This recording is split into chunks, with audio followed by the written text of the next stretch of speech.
Hello, my name's Christopher, and today I'm going to show you how to install Tandoor on Cosmos Cloud using BigBearCosmos, a third-party app store. So, a little bit about this series, I'm going over home labs or installing things, getting things set up, everything like that. So, if you're interested in that, subscribe, comment, like, and support the channel, and let's get started. I wanted to let y'all know about the Big Bear community. We just launched a community on community.bigbeartechworld.com. It's based on discourse, so go on there, join it, and say hi. So let's get back to your registered programming.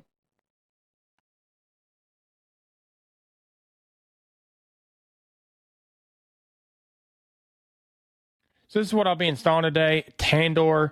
It's for recipes, planning meals, building shopping lists, and much more. Here's what it looks like. Here's some screenshots. The core features: manage recipes, plan, shopping lists, cookbook, share, and collaborate. And it's made for power users and all must-haves. It's optimized for mobile devices. So that's what we will be installing today. So now I'm going to start on BigBearCosmos. This is a third-party app store that's maintained by Big Bear Tech World and the Big Bear community. What's different about this app store is it's generated from BigBearCosmos. So anything that comes on BigBearCosmos, it normally goes into the BigBearCosmos and syncs with it. So now there's quite a few apps in it, but I haven't got to all the videos yet. I'm working on that. So I did make a how to set up a BigBearCosmos on Cosmos Cloud video, but I'm going to be going over in this video as well. So the App Store URL right here, I'm going to copy it. And also, we in our Cosmos Cloud, we need to go to our market, sources, and then add source. And then the name, BigBearCosmos, and then the URL that we just copied right here. So I'm going to go over to my Cosmos Cloud and get the App Store set up. So now I'm going to start on my Cosmos Cloud. I'm going to go to market and then sources and then add source right here. I'm going to give a name of BigBearCosmos and then the URL that we copied over in BigBearCosmos GitHub. So now once that happens, we're going to press save button. And now you can see all the apps from BigBearCosmos right here because that's where it's syncing from. So there we go. So we got the App Store set up.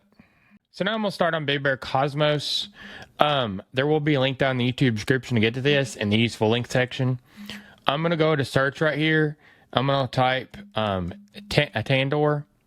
And then now I'm going to go into the folder. So now I'm going to see the description.json right here, the Docker compose, and the icon. So if you go in description, you'll see name as Tandoor, description, the long description, the tags, the repository that it syncs with, the image, the supported architectures is AMD 64 and ARM 64, the icon being used. And if you go over to Docker Compose now, you'll see the name is Big Bear Tandoor. I'm going to set some services, and then the first service underneath the services is called the service name and then Big Bear Tandoor. And this is a dynamic variable. So now the container name is going to be called service name and then Big Bear Tandoor. So this is so Docker doesn't have to generate a random name. The image is coming off of GitHub because the ghcr.io right here. And then this is the Docker image. And then this is a Docker image tag. And then, so restart policy is unless stop. So that means if you stop it for any reason, it will not try to restart. But if it fails any other reason, then we'll try to restart. And then the left side right here is a local volume. And the left side is is on the host side. And the right side is on the container side. And same goes with this one as well. So left is host, right is container. And then same on the ports, the host is the left side and the right side is the container. Do not change the container side at all and on the ports as well. So environment variables, so a secret key is generated, and you can generate a UUID v4 if you'd like. And you know it's a UUID v4 because of this 4 right here. So the DB engine is PostgreSQL. The Postgres a host is service name and then Big Bear Tandoor. That's a service name down here. So now the Postgres port is 5432. The Postgres user is Tandoor. The Postgres password is a UUID v4. And then the Postgres DB is Tandoor DB. So it's, we're going to put it in a network so we can use the service names up here. So it's Big Bear Tandoor network. And then this does depend on the service name, Big Bear Tandoor DB. This one right here, this service right here to be up. And then the host name is service name, Big Bear Tandoor. Now we're going to go into the next service. So this is right underneath the services right here. So it's service name, Big Bear Tandoor, and this is the DB. And so now image is coming off of Docker by default because there's no URL before this. The Docker image and then the Docker image tag. It's using Alpine, and that means it's a lighter container. So now the container name is going to be called service name, Big Bear Tandoor DB. And this is so Docker doesn't have to generate a random name. And then now volumes. So service name, Big Bear Tandoor DB data. This is on the host side. And then on the container side is varlib PostgreSQL data. That's on the container side. So the environment variables, Postgres port is 5432. The Postgres user is Tandoor. The Postgres password is this. And then the Postgres DB is Tandoor DB. So if you want to change the password, you would change it here. Then you would go up here and change it here. So these environment variables should align with these environment variables right here. And what this is doing is this service right here is connecting to this service right here and storing all the data inside of this service for this service. So now restart and let's stop. So that means if you stop it for any reason, it will not try to restart, but if it fails any other reason, then it will try to restart. And then the networks down here, we're going to put it in the same network, Big Bear Tandoor network. And then the health check. And then the host name is service name, Big Bear Tandoor DB.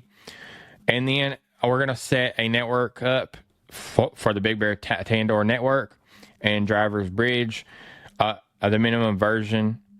So now if you go down here to icon.png, this is the icon that's used. So that's a little bit about the Docker Compose. So I wanted to let you know about the Big Bear Club. You can join it, and it greatly supports this channel, and I very much appreciate it. So if you'd like to join the Big Bear Club, you can go down the YouTube description and go to my Ko-Fi link and join it from there. So let's get back to registered programming. So now I'm going to go ahead and install Tandoor on Cosmos Cloud. I'm going to go into Market, and then I'm going to go down to Search and type Tandoor. So now you see the BigBearCosmos version down here and the @BigBearCosmos right here. I'm going to click it. Then I'm going to press install. Now it's going to give it to where you can change the environment variables, the labels, devices, volumes, and same thing with the database down here as well. So I'm going to leave everything the same, and I'm going to say next. And then now you have a JSON representation of what you're going to be doing. So I'm going to say create. So now it's creating everything. It's downloading the Docker image off the registry, getting extracted, getting it up. And also it's creating the network and the volumes. So service created successfully. So we got it installed. So now we can get to the UI by going to the Cosmos Cloud IP and then 8080. So if we go to this, you'll see the setup screen.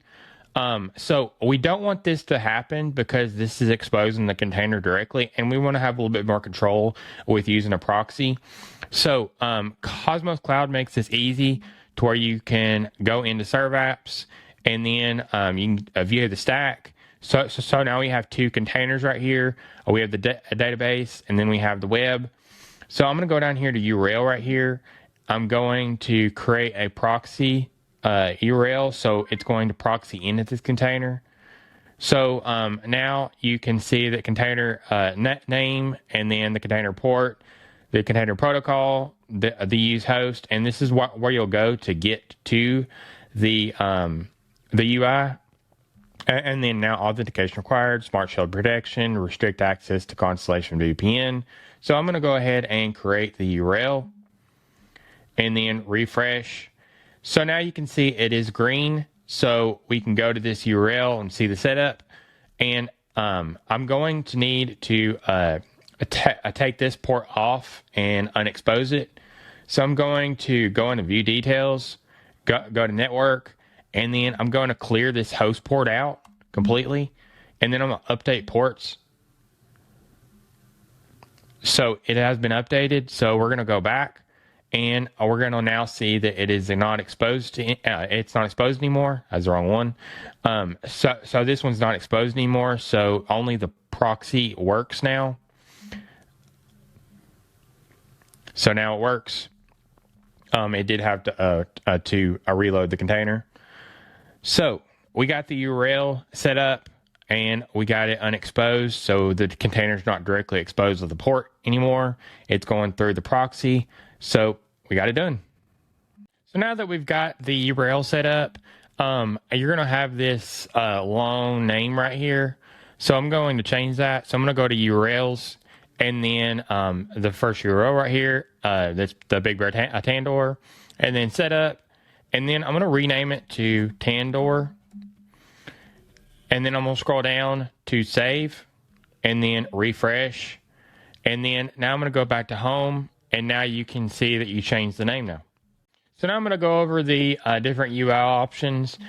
So on the home page, this is where the URLs will be. And you can click them and go to the UI, the web page. And then you can go into serve apps. And you can see options up here. So pause, stop, restart, and kill the stack.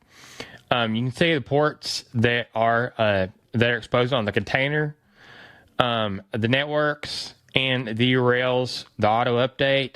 You can go into view the stack. And now you have two containers in this stack. So you have the container options of update, pause, stop, restart, recreate, and kill the container. You can see the container ports, and you can see the networks and the URLs. So we have one URL that's linked to the Big Bear Tandoor container right here.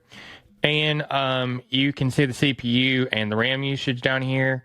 You can go into each container and you can see more details. And you can see the logs. This is great for debugging and seeing if it's up, because Tandoor does take a little bit to come up. It's got to generate the files. Monitoring, so the resources and network, and you can do hourly and daily. So events that happen, the terminal, and then the compose, and you can change it and then edit. The Docker options, so the image, the restart policy, and then the user interactive mode, environment variables, and then the labels, and then devices down here.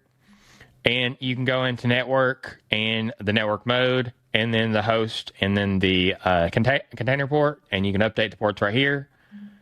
And storage, so you can create a new mount point right here. You can do a volume or a bind. And you can change the current ones too. So we're going to go to URLs and we'll go to Tandoor. So the description, the URL, the target. So it's targeting a serve app, and Big Bear Tandoor on 8080 port. And the 8080 is on the container. And then security, and you can see all the icons. The monitoring, success. Setup, so the mode is serve app, you can do proxy, static folder, single page application, redirection, container name, container port, the container protocol, the result target preview, and then the use host. And this is what you'll go to inside of your browser to get to the actual the web app. So this right here will be your proxy port. And then you can use path prefix, authentication required, smart shell protection, restrict access to Constellation VPN, advanced, and then save. You can go into security and have more options. So authentication required, admin only, spoof host name, and then disable header hardening, smart shield protection, and then options for that, and then limits, and then block common bots, block a request without referee header, and then monitoring hourly, daily, and then latest as well. The events that happen for this URL is great for debugging as well. And from and to, you can do a date, a refresh, export, info, and then a debug, success, warning. You can filter by all these. So that's a little bit about Cosmos Cloud's options in the UI. So now I'm going to go to the UI. So you can open it from the homepage right here, or you can go into Serve Apps and then View Stack, and you can click the URL right here. I'm going to go into it. So now we're going to set up our username, password, and we're going to confirm the password. So I'm going to set up a password, and then I'm going to confirm it. And then once you do that, you're going to say create super user account. So now we're going to put that same exact info that we put in on the setup again. And then now we're going to say sign in. So now you can join a space or you can create a space. I'm going to create a space. So create. So now you can import and you can create a new recipe. So if we go ahead and create one, we can just do testing and then save. So now we've created a new recipe. You can put a description in, preparation time, waiting time, servings text, and keywords. Put an image in and properties, steps. So you can add another step too. You can go down here and delete, save, view, and then save and view. So now we have a step 1 and step 2, and you can put comments in. You can change the servings. You can go over here and go to your recipes and then see it right here. You can search them, sort by. You can go into meal plans and then you can see a calendar. So you can create, auto planner, export, and then settings. You can go into shopping and then you can add a shopping list, a shopping item. And then there we go. We've added it. You can check mark it off too. You can see the recipes over here, and then you can save supermarkets and then sharing shopping list. And you can also refresh. You can go to books and you can add a book, so a new cookbook, and then you can come down here and add a new cookbook. There we go. You can add a description in, save, there we go. You can go over here and add a keyword, foods, units, supermarket category, automations, files, batch edit, history, ingredient editor, export, properties, and unit conversion. You can go over here and you can see settings, external recipes, space settings, external connectors, system, admin space, and then overview. You can go into settings and then see all the settings. And then you can go into account and you can change your first name and last name, change password and social authentication. You can also manage your emails. Then you can see your username right here. You can go into search settings. You can change those. You can go in shopping list settings and change those. And then meal plan settings. And then an API, so you can access it in another application if you want to build another one for this and use the data from this. So that's a little bit about Tandoor's UI. So I just walked you through step by step on getting Tandoor running on Cosmos Cloud using BigBearCosmos, a third-party app store. So if you like this tutorial, subscribe, comment, like, and support the channel. And if you have any video suggestions or any community support, you can go to the Big Bear community and join our forum. There's a link in the YouTube description. So stay tuned for more.